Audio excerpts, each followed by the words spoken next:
Hello kids, welcome to my channel fun with kids. आज हम आपको एक कहानी दिखाएंगे जो है एक बुद्धिमान औरत की। एक भोला नाम का किसान अपनी बीवी और बच्चों के साथ टनकपुर गांव में रहता था और वो बहुत मेहनती किसान था। उसी से अपना घर चलाता, बहुत मेहनत करा करता था। वो सुबह सूरज उगने से पहले ही अपने बैलों को लेके खेतों में हल चलाने सुबह से शाम तक हल चलाता था, जिससे उसकी फसल बहुत अच्छी होती थी। और एक दूसरी तरफ एक टिंकू नाम का किसान जो सारा दिन इधर उधर सोया रहता था। अब भोला जो है अपने खेतों में जाता और अपनी फसल को देखता और इतनी अच्छी मेहनत करने के बाद कहता है, सोचता कि भी मेरी बहुत अच्छी फसल हुई है तो अब की बार कमाई भी बहुत अच्छी होगी। उसकी फसल देखकर टिंकू और उसकी घरवाली बात कर रहे थे कि भाई भोला की फसल तो इतनी अच्छी हुई कि वो तो इस बार बहुत अच्छी कमाई करेगा और उससे राजा बन जाएगा। तो टिंकू बोला, कोई बात नहीं, मैं कुछ करता हूँ, देखता हूँ वो कैसे राजा बनेगा। अगले दिन से ही बहुत बारिश होने लगी।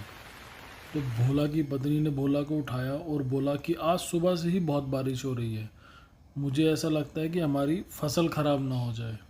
भोला ने कहा, कोई बात नहीं, बारिश रुकेगी तो देखेंगे जो भी होगा। तो जब बारिश रुकी तो भोला अपने खेतों में गया फसल देखने, लेकिन उसने देखा खेतों में सारी फसल खराब हो गई, कुछ भी नहीं बचा।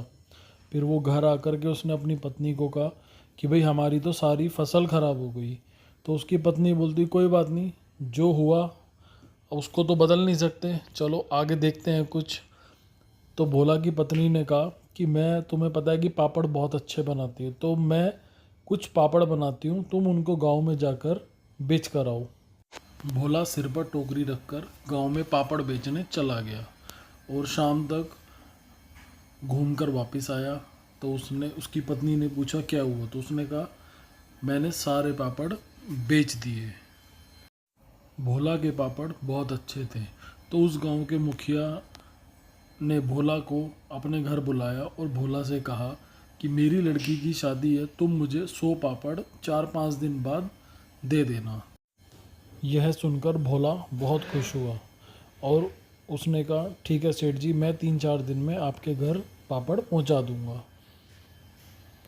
घर आकर भोला ने अपनी पत्नी से कहा कि तुम पापड़ बनाओ, हमें मुखिया जी के यहाँ 100 किलो पापड़ देने हैं। तो उसने कहा ये तो बहुत अच्छी बात। उसने जाकर के रसोई में पापड़ बनाना शुरू किया और पापड़ बना करके तैयार कर दिए। और भोला उन पापड़ों को अपनी टोकरी में रखकर सेठ जी के घर जा कर के दे आया।